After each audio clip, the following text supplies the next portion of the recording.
Very good evening. నమస్తే, welcome to అమ్మా news reporters times. నేను మీ వారన్. నిత్యం దేశంలో అదేవిధంగా రెండు తెలుగు రాష్ట్రాల్లో ఎటువంటి రాజకీయ పరిణామాలు చోటు చేసుకుంటున్నా, సమస్యాత్మక మార్పులు చేర్పులు జరుగుతున్నాయా, అదేవిధంగా రాజకీయ నేతలు అటు ఇటుగా దూకుతున్నా కానీ మా అమ్మా న్యూస్ రిపోర్టర్స్ కూడా ప్రతిరోజు ఈ ప్రోగ్రాంలో మీ అందరికీ కూడా అప్డేట్స్ అందిస్తూనే ఉంటారు. సో ఈ రోజు కూడా ఎలాంటి వాళ్ళ జిల్లాలో జరుగుతున్న సమస్యాత్మక ఏమీ ఉన్నా కానీ మనతో చర్చించడానికి మా రిపోర్టర్స్ అందరూ కూడా సిద్ధంగా ఉన్నారు. మొదటిగా మనం కడప వెళ్దాం. కడపలో జమ్మలమడుగు మగ్గం చేనేత కార్మికులు చేదోడుగా అప్పటి వైఎస్ రాజశేఖర రెడ్డి సీఎంగా ఉన్నప్పుడు నిలిచారు. దాదాపు 7 కోట్లతో నిర్మించిన టెక్కిలీస్ పామును ఇప్పుడు అది శిథిలావస్థకు చేరుకుందని అయితే అక్కడ నేతలు అంటున్నారు. సో కనీసం చేనేత వస్త్రాల తయారీదారులకు చాలా ఇబ్బందిగా భవనం మారిందంటున్నారు.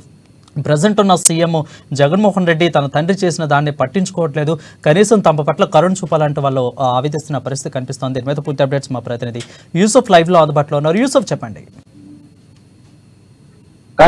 కడప జిల్లాలోని జమ్మలమడుగు ప్రాంతం పూర్తి స్థాయిలో నీటి ఎద్దడి ఎదుర్కొన్నటువంటి ప్రాంతం. ఈ ప్రాంతంలో నీటి ఎద్దడితో పాటు ఇక్కడ చేనేత కార్మికులు దాదాపు 100 కుటుంబాలు ఇక్కడ నివసిస్తా ఉన్నాయి. వీరందరికీ కూడా పూర్తి స్థాయిలో ఇక్కడ ఒక టెక్స్టైల్స్ పార్కులు ఏర్పాటు చేయాలి, చేనేత కార్మికులందరికీ కూడా ఉపాధి కల్పించాలని చెప్పేసి వైఎస్ రాజశేఖర రెడ్డి గారు కలలు అన్నారు. అటువంటి ప్రాజెక్ట్ ను ఈ 2 ప్రభుత్వాలు కూడా తర్వాత వచ్చినటువంటి 2 ప్రభుత్వాలు కూడా పూర్తిగా నిర్వీర్యం చేశాయి. 7 కోట్ల రూపాయలు పెట్టి సమీపంలో స్థలాన్ని తీసుకొని టెక్స్టైల్స్ పార్క్ కావాల్సినటువంటి మొత్తం మౌలిక సదుపాయాలు ఏర్పాటు చేసేందుకు ప్రభుత్వం ఆ సహకారాలు అందించి ఇప్పటికే నిర్మాణం కూడా చేపట్టినప్పటికీ ఇప్పుడు వచ్చినటువంటి 2 ప్రభుత్వాలు నిర్లక్ష్యం వహిస్తా ఉన్నాయి. అది పూర్తిగా పనికి రాకుండా మరుగున పడినటువంటి పరిస్థితి. ఇక్కడ ఉన్నటువంటి చేనేత కార్మికులందరూ ఆందోళన చెందుతా ఉన్నారు. తమకు దివంగత నేత నిర్మిస్తామన్నటువంటి ఈ పార్కును వారి యొక్క తనయుడు వైఎస్ జగన్ సీఎం అయితే మా కళలు నెరవేరుతాయని చెప్పి అందరూ ఆశించారు. అయినప్పటికీ కూడా ఈయన కూడా దాన్ని నిర్వీర్యం చేయడంతో తీవ్ర స్థాయిలో ఇక్కడ ఉన్నటువంటి చేనేత కార్మికులందరూ కూడా ఇబ్బందులు ఎదుర్కొంటున్నటువంటి పరిస్థితి. ఇప్పటికే ఇక్కడ ఉన్నటువంటి చేనేత కార్మికులు ఈ వస్త్రాలను తయారు చేసి బెంగళూరు, చెన్నై తదితర రాష్ట్రాలకు వలస వెళ్లి అమ్ముకుంటున్నటువంటి దయనీయమైన స్థితిని గడుపుతూ ఉన్నారు. ఇక్కడ 100 ఓట్లు కూడా ఇప్పుడు కీలకంగా మారుతున్నారు. రానున్న రోజుల్లో వీరందరూ కూడా ఏ ప్రభుత్వం కావాలని చెప్పేసి కోరుకున్నటువంటి పరిస్థితి ఏర్పడుతుంది. వీళ్ళు శాసించేటువంటి స్థాయిలో ఉన్నారు. అయినప్పటికీ కూడా వీరికి సముచిత స్థానం కల్పించి వీరి జీవనోపాధికి సంబంధించినటువంటి టెక్స్టైల్స్ పార్కును ఏర్పాటు చేసి ఉంటే ఇప్పటికే కొన్ని 100 కుటుంబాలు బాగుపడేటువంటి అవకాశాలు ఉండేటివి. ఇప్పుడు అవన్నీ కల్పించకపోవడంతో వారు తీవ్ర ఇబ్బందులు ఎదుర్కొంటున్నటువంటి పరిస్థితి కడప జిల్లా జమ్మలమడుగులో ఏర్పడింది. ఇవన్నీ కూడా ఏర్పాటు చేస్తారని చెప్పి చాలా ఆశగా ఎదురు చూసినటువంటి పరిస్థితి.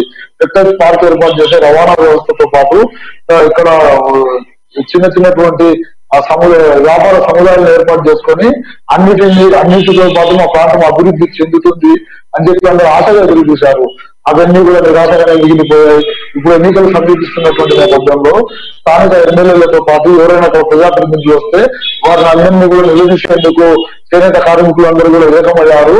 రానున్న రోజుల్లో వీరు దీన్ని నెరవేర్చకుంటే మాకు ప్రజాప్రతినిధులు అవసరం లేదని చెప్పేసి కూడా మహాటంగానే తెలుపుతున్నటువంటి పరిస్థితి.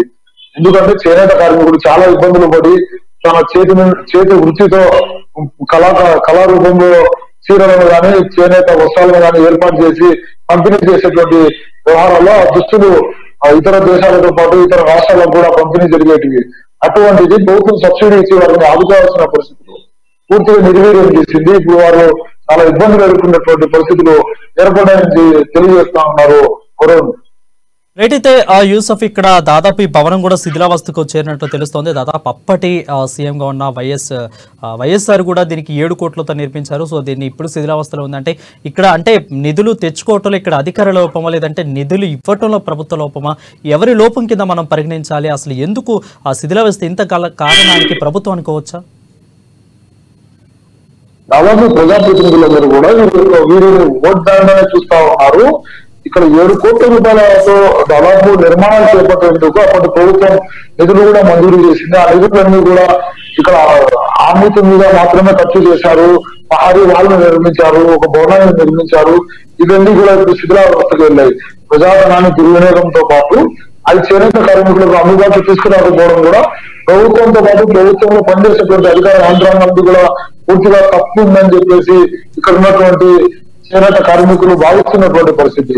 ఇదే కనుక కొనసాగితే రేపు రానున్న రోజుల్లో ఎన్నికల సమయంలో తమ వద్దకు ప్రజాప్రతినిధులు వస్తారు, వారందరినీ నిలదీస్తాం, అధికారుల వైఫల్యం ఒకటైతే ప్రజాప్రతినిధుల వైఫల్యం కూడా కొట్టొచ్చినట్టు కనబడతా ఉంది. సీఎం వైఎస్ జగన్ తమకు సహకరిస్తారు, తమ జిల్లా వాసులు అని చెప్పి కలలు కన్నాము. అయినప్పటికీ కూడా ఇటువంటి కార్యకలాపాలు చేయడంలో పూర్తిగా వైఫల్యం చెందారని చెప్పేసి ఆందోళన చెందుతా ఉన్నారు.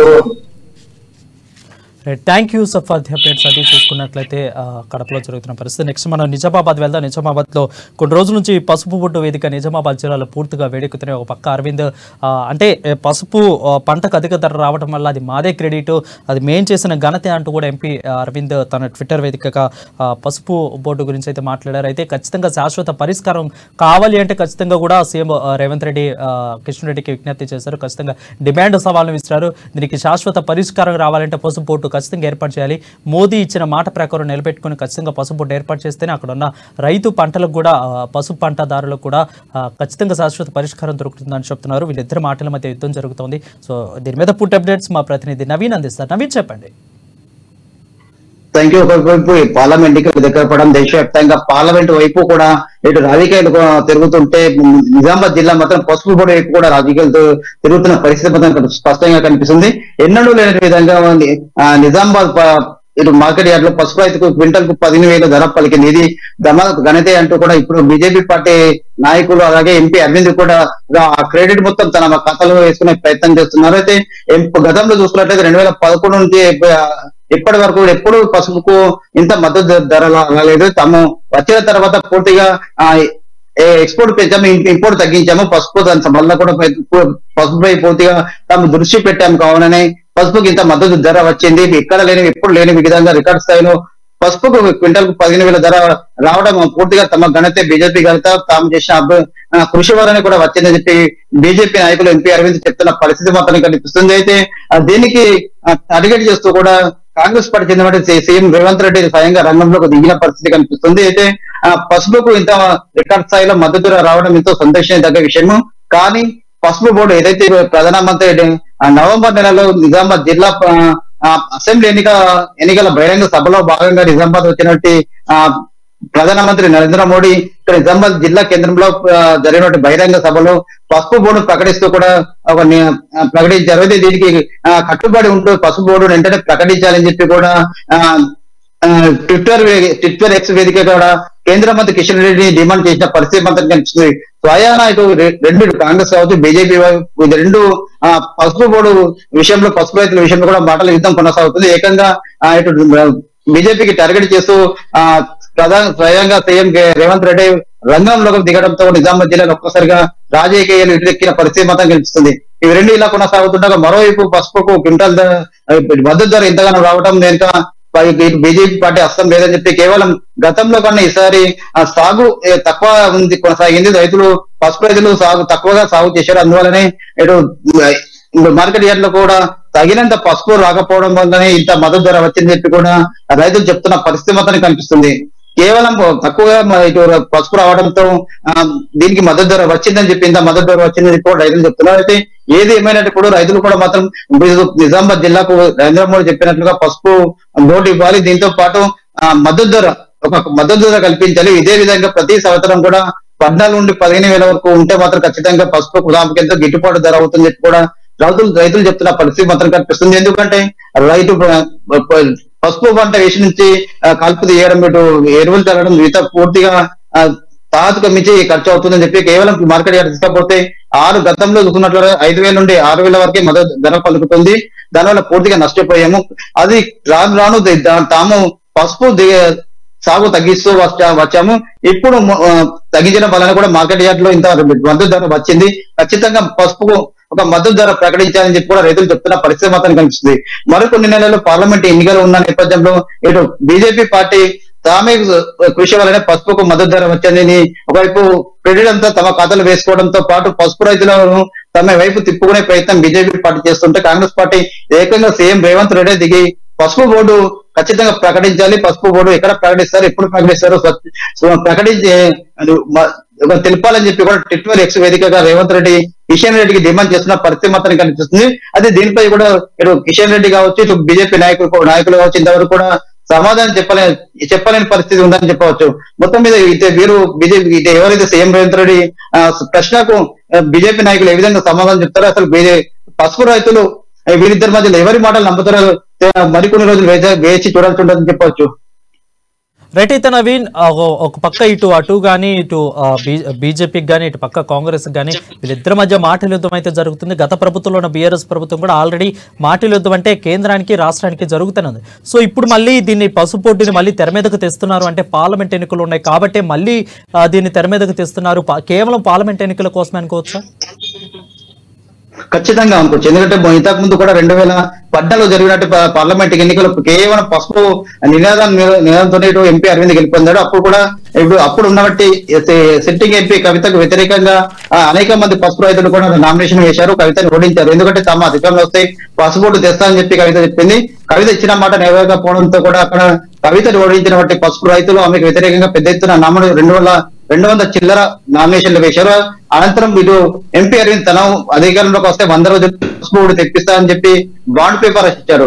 ఈ మాట నమ్మినటువంటి పసుపు రైతులు అరవింద్ ఎంపీగా గెలిపించారు. అయితే 5 సంవత్సరాల మరో 5 సంవత్సరాల తర్వాత మళ్ళీ పార్లమెంట్ ఎన్నికలు జరుగుతున్నాయి. ఈ నేపథ్యంలో స్వయాన ప్రధానమంత్రి నరేంద్ర మోడీ చేతులుగా పసుపు బోర్డు మరోసారి ప్రకటన వెలువడంతో కూడా పూర్తిగా అంటే కేవలం పసుపు పార్లమెంట్ ఎన్నికలు మరికొన్ని నెలల్లో ఉన్న నేపథ్యంలో ఇది దృష్టిలో పెట్టుకుని మరోసారి పసుపు నినాదం రెండు పార్టీలు ఇటు బీజేపీ కావచ్చు ఇటు కాంగ్రెస్ కావచ్చు ఎత్తుకునే పరిస్థితి మాత్రం కనిపిస్తుంది.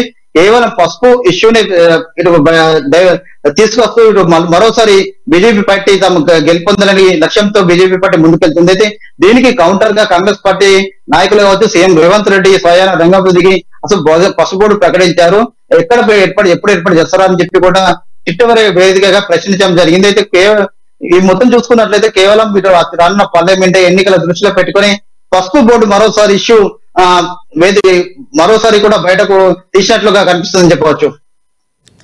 Thank you Naveen. అదే చూసుకున్నట్లయితే నిజామాబాద్లో పసుపు బోర్డుకి మాటల యుద్ధం జరుగుతుంది. ఇదంతా కూడా ఎన్నికల పార్లమెంట్ ఎన్నికల కోసమేనైతే అక్కడ ఉన్న ప్రజలు కూడా చర్చించుకున్నట్లు కనిపిస్తుంది. నెక్స్ట్ మనం భద్రాద్రి వెళ్దాం. భద్రాద్రి పాల్వంచ పరిశ్రమల్లో కూడా పూర్తిగా చోరీలు జరుగుతున్నాయి. ఒక పక్క చుట్టూ కూడా ప్రహరీ గోడలు అదేవిధంగా వాటికి ముళ్ళ కంచెలు వేసినప్పటికి కూడా దాన్ని దూకి మరీ చోరీలు జరుగుతున్నట్టు కనిపిస్తుంది. సో దీనికి అండాదండ పూర్తిగా కూడా అధికారులు అన్నట్లు కూడా అక్కడ ప్రజలు గుసగుసలాడుకుంటున్నారు. ఖచ్చితంగా అధికారులు దండ ఉందా లేదా, అసలు ఎవరు అధికారులు, ఎందుకు ఈ చోరీలు ఎప్పటి నుంచి జరుగుతున్నాయి, పూర్తి అప్డేట్స్ మా ప్రతినిధి శ్రీనివాస్ లైవ్ లో అందుబాటులో ఉన్నారు. శ్రీనివాస్ చెప్పండి. Thank you Varun. భద్రాద్రి కొత్తగూడెం జిల్లా పరిశ్రమలకు నిలయమని చెప్పుకోవచ్చు. ఇక్కడ ఉన్నటువంటి పరిశ్రమల్లో కొన్ని పరిశ్రమల్లో మాత్రమే తరచూ దొంగతనాలు జరుగుతున్నాయి.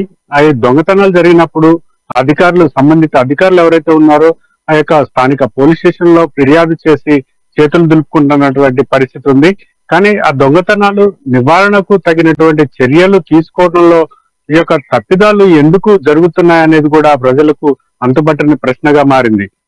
ఈ నేపథ్యంలోనే గత కొంతకాలంగా ఈ యొక్క KTPS Kothagudem thermal power station ఏదైతే ఉందో ఈ యొక్క పరిశ్రమలో గతంలోనూ బూడిద చెరువుకు సంబంధించినటువంటి పైపులు, ఐరన్ పైపులు ఈ యొక్క దొంగలు ఏదైతే ఉందో వాళ్ళు ఆ పైపులను తమకు కావలసినటువంటి సైజుల్లో ముక్కలు కట్ చేసి ఆ యొక్క వాహనాల్లో తరలించి స్థానికంగా ఉన్నటువంటి పాతెనుపు కొట్లకు తరలిస్తున్నటువంటి నేపథ్యం ఉంది. ఈ యొక్క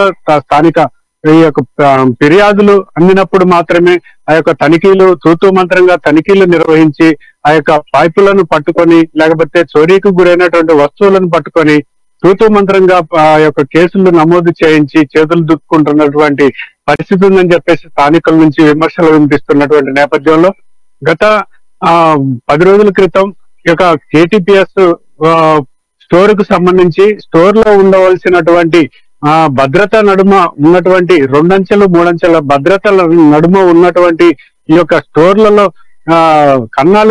గోడలకు కన్నాలు వేసి కావచ్చు, స్వెట్టర్ల తాళాలు పగలగొట్టి కావచ్చు, ఆ యొక్క చోరీలకు పాల్పడుతున్నటువంటి ఈ యొక్క దొంగలు ఎవరైతే ఉన్నారో ఈ యొక్క స్థానికంగా అక్కడ ఉన్నటువంటి అధికారులు సహకరిస్తున్నారా అన్నటువంటి అనుమానాలు రేకెత్తిస్తున్నటువంటి నేపథ్యంలో ఆ స్టోర్ లో ఉన్నటువంటి రాగి వస్తువులు, విలువైన రాగి వస్తువులను ఆ యొక్క చోరీకి చేసుకొని ఈ యొక్క స్థానికంగా ఉన్నటువంటి ఒక పాతెనుపు కొట్లో, అల్లూరి సెంటర్ లో ఉన్నటువంటి ఒక పాతెనుపు కొట్లో ప్రత్యక్షమైనటువంటి నేపథ్యం ఉంది.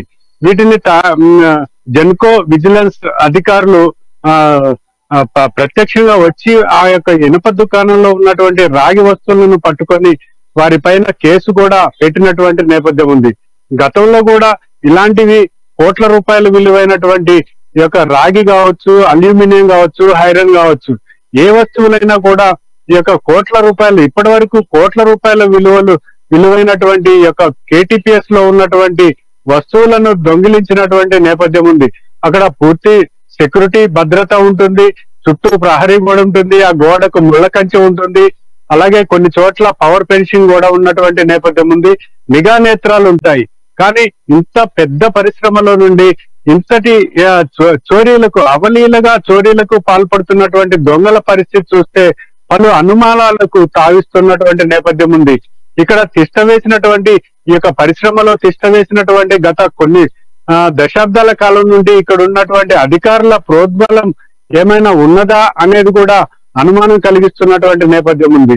ఏది ఏమైనప్పటికీ చోరీలకు గురవుతున్నటువంటి ఈ యొక్క కొత్తగూడెం థర్మల్ పవర్ స్టేషన్ లో ఉన్నటువంటి వస్తువులను ఈ యొక్క చోరీ చేస్తున్నటువంటి దొంగలకు సహకరిస్తున్నారా, ఆ యొక్క స్థానిక అధికారులు ఎవరైనా అండదండలు ఉన్నాయా అనేది కూడా స్థానిక ప్రజల్లో కలుగుతున్నటువంటి అనుమానం ఉంది. ఇకనైనా ఈ యొక్క పరిశ్రమల నుండి దొంగతనాలు జరగకుండా, కొత్తగూడెం థర్మల్ పవర్ స్టేషన్ నుండి ఈ యొక్క దొంగతనాలు జరగకుండా, చోరీలకు విలువైన వస్తువులు గురి కాకుండా ఉండాలంటే అక్కడ సెక్యూరిటీ పరంగా కావచ్చు, లేకపోతే అధికారులు ఎవరున్నారు అనేది కూడా లోతుగా విచారణ జరిపి ఆ యొక్క సంబంధిత అధికారుల పైన చర్యలు తీసుకోవాలని చెప్పేసి కూడా ఈ యొక్క ప్రజలు కోరుతున్నటువంటి నేపథ్యం ఉంది. వరుణ్, రైట్ శ్రీనివాస్, అంటే ఇక్కడ ఒక మాట చెప్పుకోవాలంటే అధికారుల అండదండల్లో ఇక్కడ వీళ్ళు దొంగతనం చేసే వాళ్ళకి కూడా ఎక్కువగా ఉన్నట్లు తెలుస్తుంది. అంటే ఎవరి అధికారులు, రాజకీయ నాయకులా లేదంటే అక్కడ ఉన్న సంస్థల ఉన్న అధికారుల, ఎవరి అధికారులు, వాళ్ళ పేర్లు ఏమైనా బయటకు వస్తున్నాయా? అంటే వరుణ్, స్థానికంగా ఇక్కడ ప్లాంట్ లో ఉన్నటువంటి అధికారులు ఎవరైతే ఉన్నారో వారి అలసత్వం కావచ్చు, లేకపోతే వారి యొక్క అండదండలు ఉన్నాయా అనేది కూడా స్థానిక ప్రజల్లో అనుమానం కలుగుతుంది. ఎందుకు ఇంత 2 అంచెలు 3 అంచెల భద్రత ఉన్నటువంటి ఈ యొక్క పరిశ్రమలో నుండి ఈ యొక్క దొంగతనాలు, ఇంత విలువైన వస్తువులు చోరీలకు గురవుతున్నాయంటే వాళ్ళ యొక్క అధికారుల యొక్క అండదండలు లేకుండానే జరుగుతున్నాయి అనేది కూడా ప్రజలు ప్రశ్నించుకున్నటువంటి పరిస్థితి ఉంది. Varun, thank you Srinivas for the updates. అది చూసుకుంటే పూర్తిగా భద్రాద్రిలో పరిశ్రమల యొక్క దొంగతనాలు కూడా ఎక్కువవుతున్నాయి, అధికారుల అండదండలతోనే జరుగుతున్నట్లు మనకు తెలుస్తుంది. నెక్స్ట్ మనం నల్గొండ వెళ్దాం. నల్గొండలో మా ప్రతినిధి దశరథ లైవ్లో అందుబాటులో ఉన్నారు. అయితే BRS party working president KTR ఆధ్వర్యంలో చేపట్టిన చలో మేడిగడ్డ బస్సు యాత్ర అయితే కాంగ్రెస్ నేతలు మంత్రి కేటీఆర్ అయితే ఫైర్ అయ్యారు. ఖచ్చితంగా తెలంగాణ ప్రజలకి తాగునీరు అందించాలని కేటీఆర్ అయితే హాట్ కామెంట్ చేసిన పరిస్థితి కనిపిస్తోంది. కాంగ్రెస్ సర్కారు హామీలను విస్మరించిందంటూ కేటీఆర్ అంటున్నారు. దీని మీద పూర్తి అప్డేట్స్ మా ప్రతినిధి దశరథ అందిస్తారు. దశరథ, చెప్పండి. Thank you Varun. BRS party రాష్ట్ర వర్కింగ్ ప్రెసిడెంట్ కేటీఆర్ ఆధ్వర్యంలో చేపట్టిన చలో మేడిగడ్డ బస్సు యాత్ర యాదాద్రి భువనగిరి జిల్లా ఆలేరు బైపాస్కు చేరుకున్న సందర్భంగా ఆ బీఆర్ఎస్ నాయకులు, కార్యకర్తలు పెద్ద ఎత్తున తరలి వచ్చి కేటీఆర్కు స్వాగతం పలకడం జరిగింది. అదేవిధంగా మహిళలు పెద్ద ఎత్తున తరలి వచ్చి కేటీఆర్కు మంగళహారతులు పట్టి వీరతిలకం దిద్ది సాల్వతో సన్మానించి ఘనంగా స్వాగతం పలికారు. అనంతరం వారు మాట్లాడుతూ ఆ కేసీఆర్ ఏదైతే తెలంగాణ అభివృద్ధి కోసం చేపట్టిన కార్యక్రమాల్లో భాగంగా తెలంగాణలో ప్రజలకు తాగునీరు అందించాలనే ఉద్దేశంతో నిర్మించిన ప్రాజెక్టులపైన కాంగ్రెస్ నాయకులు కేసీఆర్ పైన తప్పుడు ఆరోపణలు చేస్తున్నారని మండిపడుతున్నారు. ఏదేమైనప్పటికీ ఎన్నికల సమయంలో కాంగ్రెస్ నాయకులు ప్రజలకు అనేక హామీలు ఇచ్చి అధికారంలోకి వచ్చిన తర్వాత ఇచ్చిన హామీలను కేవలం 1-2 మాత్రమే అమలు చేశారు తప్ప మిగతా హామీలను నెరవేర్చడంలో పూర్తిగా విఫలమయ్యారని ఆరోపిస్తున్నారు. ఏదేమైనప్పటికీ కేటీఆర్ ఆధ్వర్యంలో చేపట్టిన బస్సు యాత్రకు నాయకులు, యాదాద్రి భువనగిరి నాయకులు, కార్యకర్తలు పెద్ద ఎత్తున తరలి వచ్చి స్వాగతం పలికారని చెప్పుకోవచ్చు. వరుణ్, రైట్. దశరథ, అంటే కాంగ్రెస్ నేతలు, కాంగ్రెస్ సీఎం రేవంత్ రెడ్డి, అదేవిధంగా మిగిలిన మంత్రులు, ఎమ్మెల్యేలు అందరూ కూడా 65 మంది 64 మంది కూడా వీళ్ళు రమ్మని, మిగిలిన బీఆర్ఎస్ నేతలను కూడా రమ్మన్నప్పుడు వీళ్ళు వెళ్లకుండా ఇప్పుడు వెళ్ళటాన్ని, అంటే వాళ్ళు ఉన్నప్పుడు ప్రూవ్ అయితేనే వెళ్ళట్లేదని అయితే ప్రజలు గుసగుసలు వినిపిస్తున్నాయి. ఎంతవరకు నిజం ఉంది మాటలో? ఇది ఖచ్చితంగా ఇది నిజమే. వాళ్ళు చేసిన తప్పులను కప్పుపుచ్చుకునేందుకే వీరు కేవలం వీళ్ళ టీముతోటి వెళ్ళడం జరిగిందని ప్రజల్లో అయితే ఒక ఆరోపణలు అయితే వస్తున్నాయి. ఏదేమైనప్పటికీ వీరి హయాంలో జరిగిన కార్యక్రమాలపైన ప్రజలు తీవ్రంగా వ్యతిరేకిస్తున్నారని చెప్పుకోవచ్చు. వరుణ్,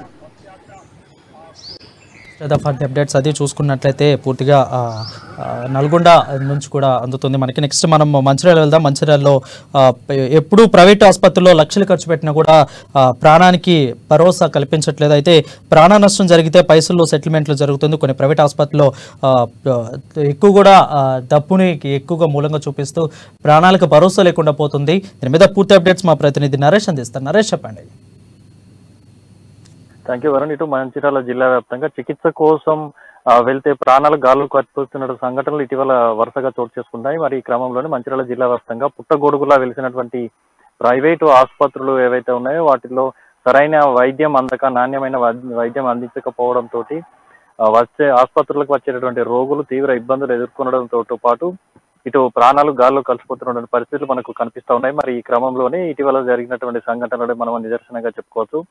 అయితే ఈ క్రమంలో సరైనటువంటి అర్హత లేకున్నా కూడా వైద్యం అందిస్తామంటూ ఇటు ఆర్భాటంగా ప్రచారాలు చేస్తున్నటువంటి పరిస్థితి మనం ఇక్కడ కనిపిస్తా ఉంది. మరి ఇటీవలి కాలంలో జరిగినటువంటి మహారాష్ట్రకు సంబంధించినటువంటి ఒక నిరుపేద మహిళ ఇక్కడ ప్రసవం కోసం చెన్నూరు పట్టణంలోని సమీపంలో ఉన్నటువంటి శ్రీకిరణ్ ఆసుపత్రికి సంబంధించి ప్రసవం కోసం రాగా మరి అందుకు సంబంధించినటువంటి వైద్యం నిర్వహించారు. మరి వైద్యం చేయించడంతో ప్రసవం కోసం వచ్చినటువంటి మహిళకు డెలివరీ నిర్వహించినటువంటి ప్రభుత్వ వైద్యురాలు ఎవరైతే ఉన్నారో అరుణశ్రీ వైద్యం డెలివరీ చేసిన అనంతరం పరిస్థితి విషమించడంతో వాళ్ళు ఆమె ప్రభుత్వ ఆసుపత్రిలో వైద్యం అందించేందుకు విధులకు సమయం కావడంతో ఆమె వెళ్ళిపోవడం జరిగింది. మరి ఈ క్రమంలోనే మహిళకు సంబంధించినటువంటి పరిస్థితి తీవ్రంగా విషమించింది. రక్తస్రావం ఏర్పడడంతో పరిస్థితి విషమించడంతో మంచిర్యాలలోని ప్రైవేట్ ఆసుపత్రికి రిఫర్ చేశారు. మరి ఈ క్రమంలోనే మార్గ మధ్యంలోనే ప్రాణాలు కోల్పోవడం జరిగింది.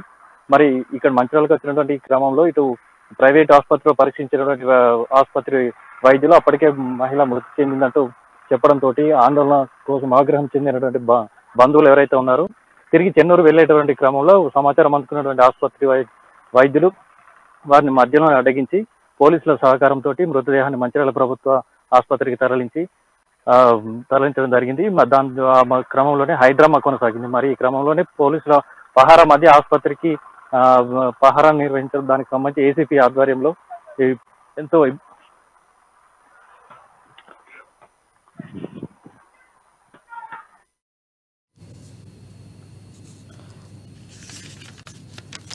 Right. Thank you Naresh for the updates. Right, ఇక మనం కర్నూలు వెళ్దాం. కర్నూలులో మా ప్రతినిధి నూర్పాషా లైవ్లో అందుబాటులో అయితే కర్నూలులో రోజు కూడా రాజకీయ పరిణామాలు పూర్తిగా అటు ఇటుగా చేంజ్ అవుతున్నాయి. సీఎం జగన్ సమక్షంలో వైఎస్ఆర్సీపీలో సీనియర్ ఐఏఎస్ అధికారి ఎండి ఇంతియాజ్ అయితే చేరారు. అయితే ఆల్రెడీ కూడా ప్రస్తుత ఎమ్మెల్యే ఆసిఫ్ ఖాన్కు ఈ ఎమ్మెల్యే సీట్ వచ్చింది మోహన్కి అనుకున్నారు. కానీ నో టికెట్ అని చెప్పడంతోనే ఇప్పుడు ఇంతియాజ్ పేరు తెర మీదకి గత 2 రోజుల నుంచి వస్తున్న క్రమంలో ఇప్పుడు వైసీపీ ప్రభుత్వం ఆయనకి పేరుని ఇంతియాజ్ని ఎక్కడున్న ఎమ్మెల్యేగా ప్రకటించింది. దీని మీద పూర్తి అప్డేట్స్ మా ప్రతినిధి నూర్పాషా అందిస్తారు. నూర్పాషా, చెప్పండి. Thank you Varun. అయితే 2024 రానున్న ఎన్నికల్లో ఖచ్చితంగా వైఎస్ఆర్సీపీ అధికారంలో వచ్చేందుకు ఆచితూచి అడుగులు వేసింది వైఎస్ఆర్సీపీ ప్రభుత్వం అని భావించవచ్చు. అందులో భాగంగా సిట్టింగ్ ఎమ్మెల్యేలు అభ్యర్థులను మార్పులు చేర్పులు కూడా జరుగుతున్నాయి. అదే అందులో భాగంగా కర్నూలు కూడా ఉందని కూడా చెప్పుకోవచ్చు. అయితే ప్రస్తుతం కర్నూలు ఎమ్మెల్యే కొనసాగుతున్న ఆఫీస్ ఖాన్ 2024 రానున్న ఎన్నికలకు తనకు వస్తుందని అనే ఆశాభావం వ్యక్తం చేశారు. అదే సమయంలో మాజీ ఎమ్మెల్యే ఎస్వి మోహన్ రెడ్డి కూడా ఈసారి అధిష్టానం తనకు ఖచ్చితంగా ఎమ్మెల్యే టికెట్ ఇస్తుందని కూడా భావించడం జరిగింది. అయితే ఇటీవల 2 రోజుల క్రితము కర్నూలు మెడికల్ ప్రొఫెసర్ అయినటువంటి ఇలియాస్ కు అధిష్టానం పిలిపించి టికెట్ ఇస్తుందనేటువంటి విధానాల మధ్య అయితే నిన్ననే జరిగినటువంటి ఒక పరిస్థితి అనూహ్యంగా మార్పు వచ్చిందని చెప్పుకోవచ్చు. అయితే ఐఏఎస్ ఇంతియాజ్ అభ్యర్థిగా ఆ వైసీపీ పార్టీ అధిష్టానం ప్రకటించిందనేటువంటి విషయం తెరపైకి వచ్చింది. అయితే గతంలో మాజీ ఎమ్మెల్యే ఎస్వి మోహన్ రెడ్డి ప్రస్తుతం ఉన్నటువంటి ఆఫీస్ ఖాన్ ఇద్దరికి భంగపడడం జరిగిందని చెప్పుకోవచ్చు. ఒక అధిష్టానము ప్రస్తుతం కర్నూలు నియోజకవర్గంలో ముస్లిం మైనార్టీ పాపులేషన్ ఎక్కువ ఉన్నందువల్ల ఈసారి కూడా ఖచ్చితంగా ఆలోచన చేసింది వైసీపీ అధిష్టానం అని భావించారు. అందులో భాగంగా ఎన్టీఆర్ పేరు ఐఏఎస్ ఎండి ఎన్టీఆర్ పేరు ఖరారు చేస్తుందని కూడా భావించవచ్చు. అయితే 2 రోజుల క్రితం ES medical college professor Ilyas పేరు వచ్చింది. అయితే నేడు ఐఏఎస్ ఎన్టీఆర్ పేరు తెరపైకి వచ్చిందని చూడవచ్చు. అయితే ఇక్కడ మనం అధిష్టానం పూర్తి స్థాయిలో నియోజకవర్గంలో పరిస్థితులు ఎలా ఉన్నాయి, గెలిచే అభ్యర్థి ఎవరు, గెలిచే గుణాలకి టికెట్ ఇవ్వాలనే ఉద్దేశంతోనే వైఎస్ఆర్సీపీ అధిష్టానం పూర్తి స్థాయిలో నివేదికలు తీసుకుంటూ ఉంటే అభ్యర్థులకు ఖచ్చితంగా కేటాయించాలి, గెలిచే కేటాయించాలంటే విధానంలోనే అభ్యర్థుల మార్పు జరుగుతూ ఉందని భావించవచ్చు. అయితే ప్రస్తుతం ఉన్నటువంటి ఎమ్మెల్యే ఆఫీస్ ఖాను, అదే సమయంలో మాజీ ఎమ్మెల్యే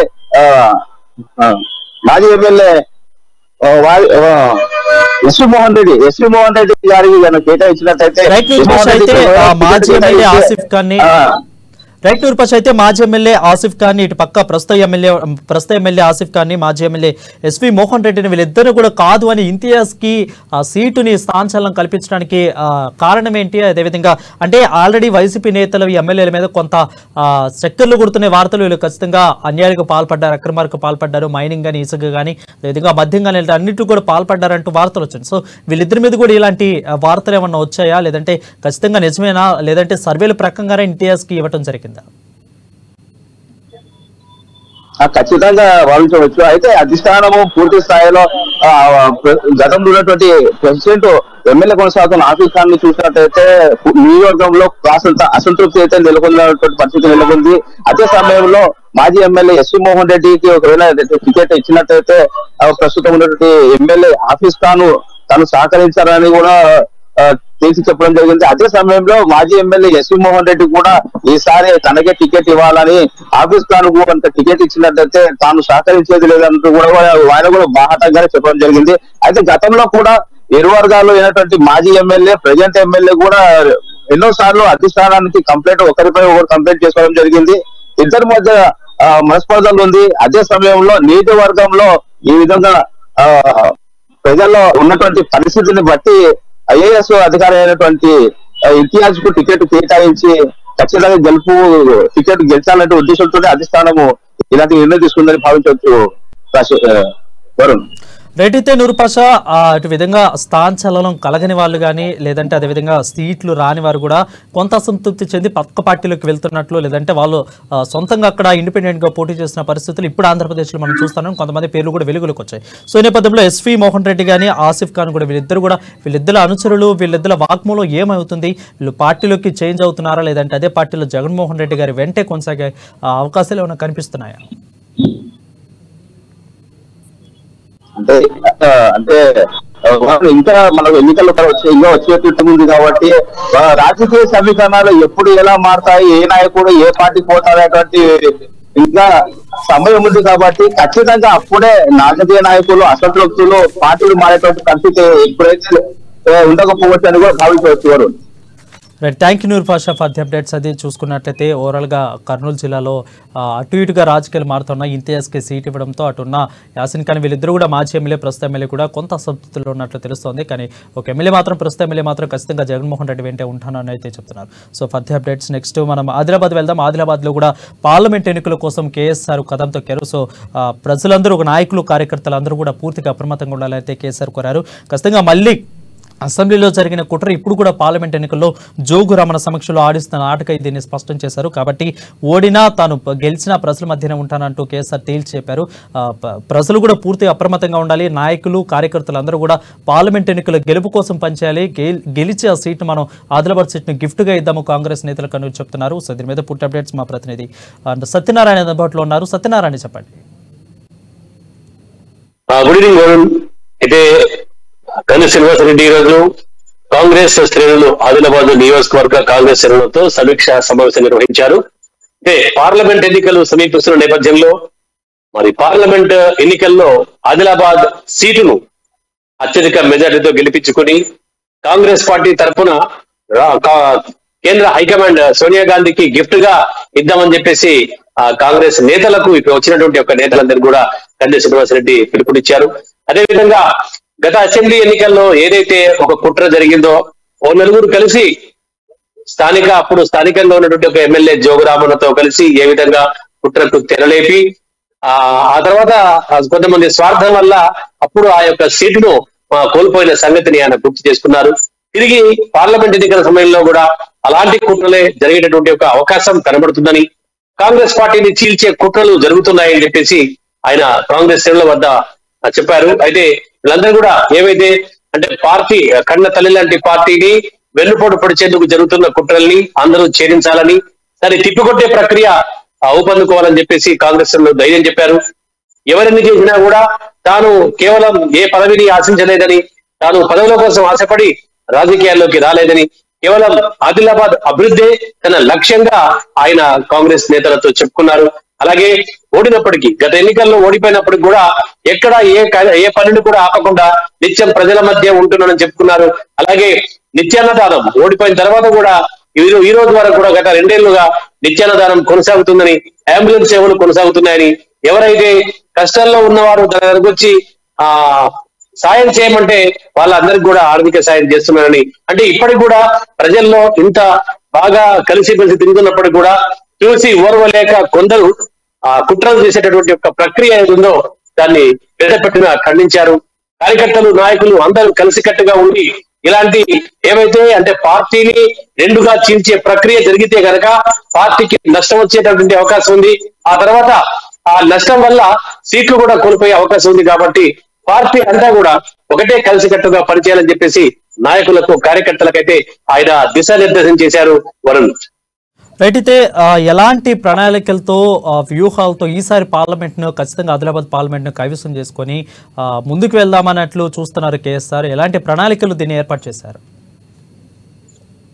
వాస్తవంగా చూసినట్టయితే ఇక్కడ ఆదిలాబాద్ లో అయితే ఇక బీఆర్ఎస్ అనేటటువంటిది అంటే కనీస పోటీ కూడా ఉండకపోయేటువంటి పరిస్థితి ఏర్పడుతుంది. ఎందుకంటే పోటీ చేసినప్పటికీ కూడా ఆ 3వ స్థానానికి పరిమితమైనటువంటి అవకాశం అయితే ఇక్కడ ఆదిలాబాద్ లో కనబడుతుంది. ప్రధానంగా పోటీ కనుక చూస్తే 2 పార్టీలు, అటు కాంగ్రెస్, ఇటు బీజేపీ కూడా 2 పార్టీల మధ్య ఉండే అవకాశం ఉంది. అయితే కంది శ్రీనివాసరెడ్డి చెప్పినటువంటి ఒక ఏవైతే కొన్ని పాయింట్స్ ఉన్నాయో ఆ పాయింట్స్ ప్రకారంగా చూస్తే కనుక వాస్తవం కనబడుతుంది. ఎందుకంటే గత ఎన్నికల్లో మనం చూసినట్టయితే ఏదైతే ఓట్లు మైనార్టీ ఓట్ బ్యాంక్ అనేది 2గా చీలిపోయి అటు బీఆర్ఎస్ కు ఇటు కాంగ్రెస్ కు పడడంతో మధ్యలో బీజేపీకి లబ్ధికు చేకూరింది. అలాగే బీజేపీ క్యాండిడేట్ అలా గెలిచిపోయేటటువంటి ఒక సందర్భం అయితే వచ్చింది. వాస్తవంగా కూడా ఈ యొక్క ఓట్లు అనేటటువంటి మైనార్టీ ఓట్లు గంపగుత్తగా కాంగ్రెస్ కే కనుక పడి ఉంటే గత ఎన్నికల్లో, కానీ అప్పుడు కాంగ్రెస్ పార్టీ గెలిచి ఉండేది. కానీ అలా కాకుండా కొంతమంది స్వార్థం వల్ల, కొన్ని రాజకీయ సమీకరణాల చేంజింగ్ వల్ల అప్పట్లో ఆ ఓట్లు అనేటటువంటి 2గా చీలిపోయి ఇటు బీఆర్ఎస్ ఇటు కాంగ్రెస్ పార్టీ 2 పంచుకునేసరికి మధ్యలో బీజేపీ అభ్యర్థి దాదాపు కనీసం ఒక 5-6 వేల మెజార్టీతో అతను గెలవడం జరిగింది. సో అప్పుడే కనుక ఇది వన్ సైడ్ గా ఉంటే మన కాంగ్రెస్ పార్టీకి లబ్ధి చేకూరేటట్టు అవకాశం కనబడదని చెప్పేసి కంది శ్రీనివాసరెడ్డి చెప్తున్నారు. అలాగే ఇప్పుడైతే అంటే పార్లమెంట్ ఎన్నికల్లో అలాంటి సిచ్యువేషన్ ఉండకపోవచ్చని, ఎందుకంటే పార్లమెంట్ ఎన్నికలు వేరు, అసెంబ్లీ ఎన్నికలు వేరు. పార్లమెంట్ లో అలాంటి స్థితి ఉండకపోవచ్చు. ఎందుకంటే బీఆర్ఎస్ అనేటటువంటిది ఖచ్చితంగా ఈ పోటీలో తక్కువగా ఉంటుంది. సో ఏదైతే మైనార్టీ ఓట్ బ్యాంక్ ఉందో అసెంబ్లీలో బీఆర్ఎస్ కు పడినే కానీ పార్లమెంట్ లో అవి బీఆర్ఎస్ కు పడకపోవచ్చు. ఖచ్చితంగా మైనార్టీ ఓట్ బ్యాంక్ మొత్తం కాంగ్రెస్ వైపే ఉంటుంది. కాబట్టి ఇటు కాంగ్రెస్ ఓట్ బ్యాంక్ తో పాటు మైనార్టీ ఓట్ బ్యాంక్ అంతా కలిసి కాంగ్రెస్ పార్టీ ఆదిలాబాద్ పార్లమెంట్ విజయానికి తప్పకుండా కృషి చేస్తాయని చెప్పేసి ఆయన నమ్మకర్భంగా చెప్తున్నారు. అదే విధంగా ఆశాభావం వ్యక్తం చేస్తున్నారు. ఒక పాయింట్ ఆఫ్ వ్యూ లో రాజకీయ విశ్లేషకుల మాట కూడా అదే కనబడుతుంది. ఎందుకంటే ఇక్కడ ఆదిలాబాద్ లో కాంగ్రెస్ పార్టీ గెలిచే అవకాశం ఖచ్చితంగా ఉందన్నట్టుగా కూడా చెప్తున్నారు. ఎందుకంటే గత ఎన్నికల దృష్ట్యా, రాజకీయ సమీకరణాల దృష్ట్యా చూస్తే ఖచ్చితంగా మైనార్టీ ఓట్ బ్యాంక్ కనుక ఈసారి బీఆర్ఎస్ కు పడే అవకాశం లేకపోతే ఖచ్చితంగా బీఆర్ఎస్ బీజేపీ డి అంటే డి అనేటటువంటి ఒక పరిస్థితి ఇక్కడ ఉంటుంది. అయితే మెజార్టీ విషయంలో మాత్రం కొంత తేడా వచ్చినప్పటికీ కూడా కాంగ్రెస్ కి అయితే ఇక్కడ అవకాశం ఉన్నట్టే కనబడుతుంది. వరుణ్, రైట్. సత్యనారాయణ, అయితే లాస్ట్ ప్రీవియస్ ఉన్న అసెంబ్లీ ఎన్నికల్లో మనం చూసాము, ఒక్క కాంగ్రెస్ పార్టీలోనే 2-3 వర్గాలుగా చీలిపోయి కాంగ్రెస్ పార్టీకి ఓట్లు పడని ప్రభావాలు మనం చూసాం. సో ఇప్పుడు వీళ్ళందరూ కలిసికట్టుగా మళ్ళీ పనిచేసే అవకాశాలు ఎంత మేర ఉన్నాయి? అదేవిధంగా ఇప్పుడు రేవంత్ రెడ్డి సీఎం అయిన తర్వాత కొన్ని 6 గ్యారెంటీలో కొన్నిటిని అమలు చేయడం వల్ల ఆ ప్రభావం ఏమన్నా పార్లమెంట్ ఎన్నికల మీద ఖచ్చితంగా పడే అవకాశాలు కనిపిస్తున్నాయా? ఖచ్చితంగా ఉంటాయి. ఎందుకంటే ఇటు రాష్ట్రంలో కాంగ్రెస్ పార్టీ అధికారంలో ఉంది, ప్రజాపాలన సాగిస్తోంది. ఇప్పటికే ఏవైతే 6 గ్యారెంటీల్లో 4ంటిని కూడా అమలుకి తెచ్చింది. ఖచ్చితంగా ఇది ఈ పార్లమెంట్ ఎన్నికల్లో ఒక రకంగా కొంత మేరకైతే తోడ్పడవచ్చు. ఇక మరొక విషయం చెప్పినట్టుగా ఏంటంటే వచ్చేటటువంటి ఎన్నికల్లో అందరూ కూడా కలిసికట్టుగా పనిచేస్తారా అనేటటువంటి, ఎందుకంటే గత ఎన్నికల్లో 2గా చీలిపోయింది కాంగ్రెస్ పార్టీ. అందుకే అక్కడ ఆ రోజు స్థానాన్ని కోల్పోయినటువంటి ఒక పరిస్థితి. ఇప్పుడు కూడా పార్లమెంట్ ఎన్నికల ముందు 2గా చీలిపోయే సూచనలు ఉన్నందుకు అలాంటి సిచ్యువేషన్ రాకుండా ముందస్తుగానే జాగ్రత్త పడుతున్నారు. ఎందుకంటే కల్లి శ్రీనివాసరెడ్డి గతంలోనే చెప్పారు. ఎందుకంటే గతంలో ఏదైతే ఆశపడి అంటే ఆ కుట్రలకు తీసినటువంటి సందర్భంలో ఆ నలుగురి పరిస్థితి ఏమైందో గమనించారు. స్వర్గంలో అటు ఇటు కాకుండా ఊగిసలాడుతున్నారని, ఇప్పుడు కూడా అలాంటి ప్రక్రియకు అలాంటి కుట్రకు ఎవరైనా తెరలేపితే కనుక వాళ్ళకు కూడా ముందు అంటే ఏదైతే ఈ యొక్క కాంగ్రెస్ పార్టీని చేర్చారని, ఇప్పటికే ఇక్కడ స్థానికంగా ఉన్నటువంటి ఆదిలాబాద్ లో బీఆర్ఎస్ పని పూర్తిగా అయిపోయింది కాబట్టి ఇక బీఆర్ఎస్ కి ఏమీ లేదు కాబట్టి బీఆర్ఎస్ జిల్లా అధ్యక్షుడు జోగు రామన్న ఖచ్చితంగా ఈ యొక్క కాంగ్రెస్ పార్టీని చీల్చే కుట్రకు తెరలేపినట్టుగా కల్లి శ్రీనివాసరెడ్డి భావిస్తున్నారు. సో దాని భాగంగానే ఒకవేళ ఆయన మాటలు కనుక నమ్మి కనుక కాంగ్రెస్ పార్టీ నుంచి కనుక చీలికలు మొదలైతే ఇటు పార్టీకి నష్టంతో పాటు ఎవరైతే నాయకులు ఉంటారో వాళ్ళందరూ కూడా ఆ త్వరలో అంటే త్రిశంకు స్వర్గంలో ఊగిసలాడక తప్పదనేటువంటి ఒక సంకేతాన్ని కల్లి శ్రీనివాసరెడ్డి ఇస్తున్నారు. ఇప్పటికైనా మించిపోయింది లేదని. కాబట్టి మన ముందున్నటువంటి ఒక పార్లమెంట్ ఎన్నికలు ఏవైతున్నాయో ఆ పార్లమెంట్ ఎన్నికల్లో గెలిపే లక్ష్యంగా ఆదిలాబాద్ పార్లమెంటు స్థానంపై కాంగ్రెస్ జెండా ఎగరేసే లక్ష్యంతో ఇటు ప్రతి నాయకుడు కార్యకర్త ఒక సైనికుల లెక్క పనిచేసి కృషి చేయాలని, అలాగే పార్టీలో ఖచ్చితంగా ప్రతి ఒక్కరు కూడా కష్టపడి పార్టీని గెలిపించే దిశగా పయనించాలని, ఎలాంటి కుట్రలకు గాని ఎలాంటి ఆ పార్టీని చీల్చే ప్రక్రియ గాని పూనుకోకుండా కలిసికట్టుగా పార్టీ గెలుపుకు అందరూ పనిచేయాలని చెప్పేసి కల్లి శ్రీనివాసరెడ్డి అయితే ఈ రోజు జరిగినటువంటి యొక్క సమీక్షా సమావేశంలో ఇటు నియోజకవర్గం నుంచి తరలి వచ్చినటువంటి యొక్క ముఖ్య నాయకులకు కార్యకర్తలకు అలాగే టోటల్ గా అంటే నియోజకవర్గంలో ఉన్న గ్రామాల నుంచి కూడా తరలి వచ్చినటువంటి శ్రేణులకైతే ఆయన దిశానిర్దేశం చేశారు. Varun, thank you Satyanarayana for the updates. అది చూసుకున్నట్లు ఓవరాల్గా ఆదిలాబాద్లో గెలిపించి గిఫ్ట్గా ఇస్తామన్నట్లు కేసీఆర్ చెప్తున్నారు. నెక్స్ట్ మనము BJP sitting MP BB Patil ఇప్పుడు బీఆర్ఎస్లో చేరాడు. మొన్న 2 రోజుల క్రితం నిన్నే నాగర్ కర్నూలు ఎంపీ రాములు బీజేపీలో చేరారు. సో వరుసగా ప్రజెంట్ ఉన్న ఎంపీలు ఎమ్మెల్యేలు కూడా మళ్ళీ బీజేపీలోకి క్యూ కడతాం చూస్తూనే ఉన్నాం. సో పార్లమెంట్ ఎన్నికల నేపథ్యంలో వీళ్ళందరూ కూడా బీజేపీకి క్యూ కడుతున్నారు. సో మేడిగడ్డ సందర్శన నేపథ్యంలో బీఆర్ఎస్కు బిగ్ షాక్ తగిలిందని చెప్పవచ్చు. సో దీని మీద పూర్తి అప్డేట్స్ మా బ్యూరో చీఫ్ కృష్ణమూర్తి లైవ్లో అందుబాటులో ఉన్నారు. కృష్ణమూర్తి చెప్పండి, దీన్ని ఏ విధంగా చూడాలి? నిన్నేమో రాములు, అదేవిధంగా ఈ రోజు వచ్చేసరికి బీబీ పాటిల్. సో దీన్ని ఏ విధంగా చూడాలి మనం? బీజేపీకి తెలంగాణలో మోడీ ప్రభావం ఏ రకంగా ఉన్నది తెలంగాణ వ్యాప్తంగా అనే విషయాన్ని ఈ తాజా అప్డేట్స్ కొంత మనం పరిశీలించాల్సిన అవసరం ఉంటుంది. అంటే బీజేపీ నిన్నటి వరకు వాళ్ళకి అభ్యర్థులు లేరు, కోరుతా ఉన్నారు. అసెంబ్లీ ఎన్నికల్లో దెబ్బతిన్న పార్టీ కాంగ్రెస్ తోటి కొంత విలువలాడుతుంది అని చెప్పేసి అన్నారు. కానీ ఇప్పుడు బీఆర్ఎస్ ఆ పరిస్థితి ఎదుర్కొనే పరిస్థితికి వచ్చేసింది. బీఆర్ఎస్ నుంచి ఇప్పుడు టోటల్ గా 3 ఎంపీలు సిట్టింగ్ ఎంపీలు బయటకు వెళ్ళారు. దాంట్లో ఒకరు వెంకటేష్ నేత, ఆయన కాంగ్రెస్ పార్టీలో మొదట్లోనే చేరి తన ఎంపీ సభ్యత్వం కూడా రాజీనామా చేశారు. తాజాగా నిన్న నాగర్ కర్నూలు ఎంపీ రాములు, ఈ రోజు బీబీ పాటిల్ జైరాబాద్ ఎంపీ. ఈ ముగ్గురితో పాటు మరో ఒకరిద్దరు బీఆర్ఎస్ ను వీడుతున్నారు సిట్టింగ్ ఎంపీలు అని చెప్పేసి ప్రచారం జరుగుతా ఉంది. అంటే బీజేపీలో చేయడానికి కారణం ఏంటంటే రాష్ట్రంలో బీజేపీ పరిస్థితి రోజు రోజుకు కొంత పెరుగుతా ఉన్నది, గ్రాఫ్ పెరుగుతా ఉన్నది. మోడీ చరిష్మా అనేది తెలంగాణ ప్రజల మీద ప్రభావం చూపుతా ఉన్నది. ఈ నేపథ్యంలో అంటే గెలుపు రాజకీయ నాయకులు ఎవరైనా గెలిచేందుకు అవకాశం ఉన్నటువంటి దారులను వెతుక్కుంటారు కాబట్టి ఈ ఎంపీలు కూడా ఈ దారులు వెతుక్కున్నారని చెప్పొచ్చు. అంటే నాగర్ కర్నూలు ఎంపీ గత కొంతకాలంగా బీఆర్ఎస్ నాయకత్వం మీద కొంత అలకబోని ఉన్నారు. పార్టీ ఓటమి పాలు అయినప్పటి నుంచి ఆయన పార్టీకి దూరంగా ఉంటాన్నారు. మొన్న కల్వకుర్తితో జరిగినటువంటి మీటింగ్ ఆయన పిలిచినప్పటికీ నేను రాను, పార్టీకి నేను దూరంగా ఉంటా అని చెప్పేసి ఆయన స్పష్టంగా వర్కింగ్ ప్రెసిడెంట్ కేటీఆర్ కే చెప్పారు. ఆ తర్వాత వెంటనే తన కుమార్తో కలిసి అక్కడ చేయడము, ఆయన కుమారుడికి భరత్ కు నాగర్ కర్నూలు టికెట్ ఇస్తున్నారు. ఎంపీగా గెలిపించిన బాధ్యతను రాములు భుజాల మీద పెట్టారు బీజేపీ నాయకత్వం అని చెప్తా ఉన్నారు. మరోవైపు బీబీ పాటిల్ 2014 కానీ 2019 కానీ ఎన్నికల్లో ఆయన బీజేపీ నుంచి కొంత టికెట్ ఆశించారు. చివరి క్షణంలో ఆయన బీఆర్ఎస్ నుంచి టికెట్ తీసుకొని విజయం సాధించారు.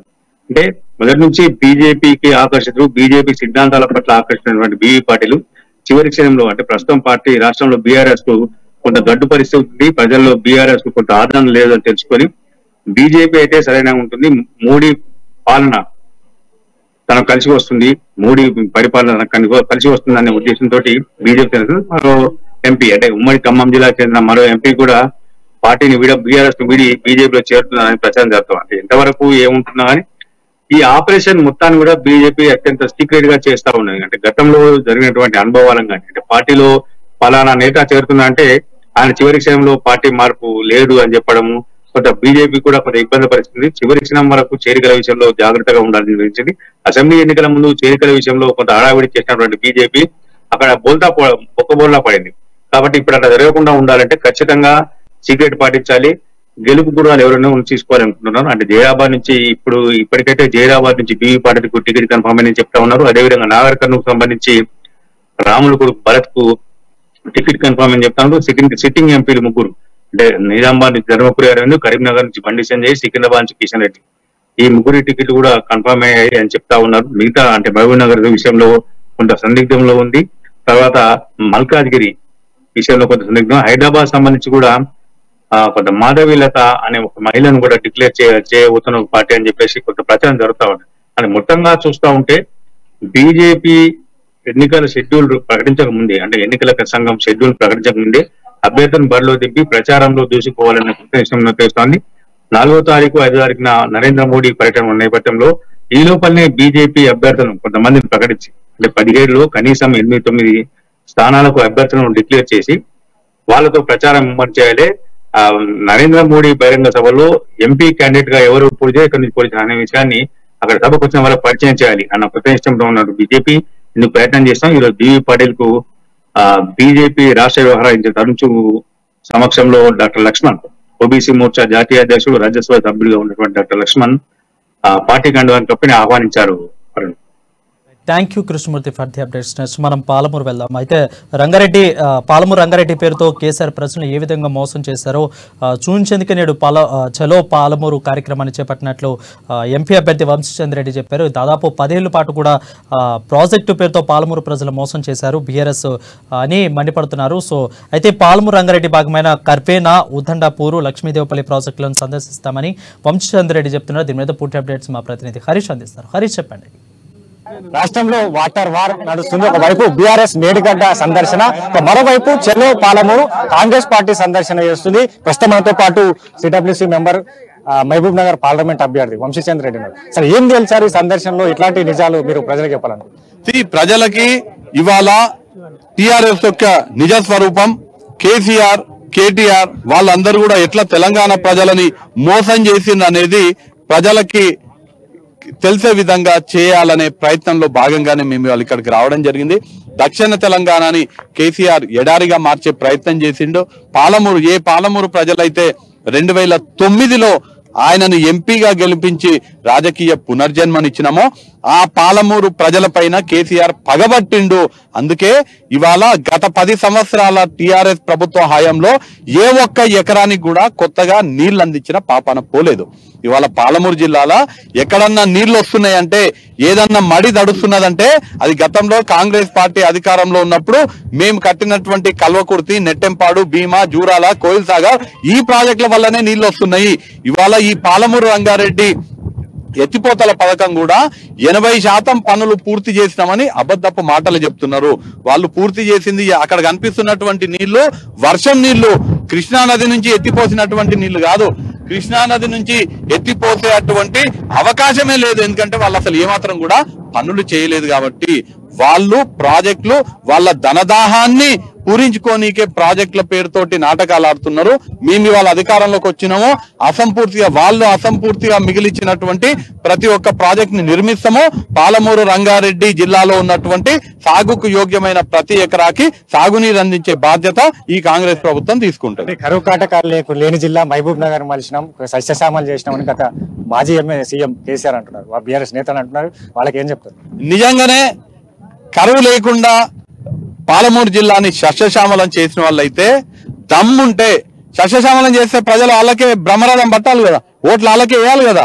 నిజంగా మీ మీద విశ్వాసం ఉంటే పాలమూరు జిల్లాని సస్యశ్యామలం చేస్తామనే నమ్మకం మీకుంటే దమ్ముంటే రానున్న లోక్సభ ఎలక్షన్ లో కేసీఆర్ వచ్చి మహబూబ్ నగర్ లోక్సభ స్థానం నుంచి పోటీ చేయాలి. దాన్నే రిఫరెండంగా తీసుకుందాం. నువ్వు ఒకటి చెప్తున్నావు మేడిగడ్డకు పోయి, నేను ఇవాళ వచ్చి ఒకటి చెప్తున్నా. నువ్వు చెప్పింది కరెక్టా, నేను చెప్పింది కరెక్టా? రేపు ఎలక్షన్లలో పోటీ చేద్దాము, ప్రజల వద్దకే పోదాము, ప్రజలే న్యాయ నిర్ణేతలు అందాము. రేపు మహబూబ్ నగర్ లోక్సభ ఎలక్షన్ల దమ్ముంటే కేసీఆర్ వచ్చి పోటీ చేయాలి, దాన్నే రిఫరెండంగా తీసుకుందామని కాంగ్రెస్ పార్టీ నుంచి సవాల్ చేస్తున్నారు. రైట్. ప్రధానంగా గత ప్రభుత్వం వైఫల్యం వల్లనే ఇక్కడ ఉమ్మడి పాలమూరు రంగారెడ్డి ప్రాజెక్టులు అనేది కూడా వైఫల్యం చెందింది. ఇక్కడ ప్రజలంతా కూడా ఈ కరువు కాటకంలో మునిగిపోతున్నారు. ఇక కాంగ్రెస్ పార్టీ అధికారంలోకి వచ్చింది కాబట్టి ఖచ్చితంగా 3 సంవత్సరాల్లో ఈ ప్రాజెక్టును అంతా పూర్తి చేస్తాం, ఇక్కడ రైతాంగానికి నీరు అందిస్తామని చెప్తున్నారు. ఇక కేసీఆర్ కి బీఆర్ఎస్ నేతలు విమర్శించే అర్హత లేదు. వాళ్లకు ఏదైతే కేసీఆర్ కి సంబంధించి thank you Harish for the updates.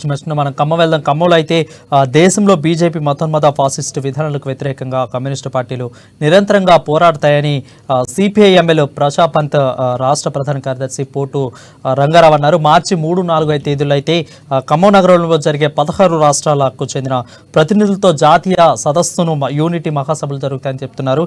అయితే కార్మిక విధానాలకు వ్యతిరేకంగా ఖచ్చితంగా పోరాడతామంటున్నారు. సో దీని మీద పూర్తి అప్డేట్స్ మా ప్రతినిధి ఉపేందర్ అందిస్తారు. ఉపేందర్ చెప్పండి.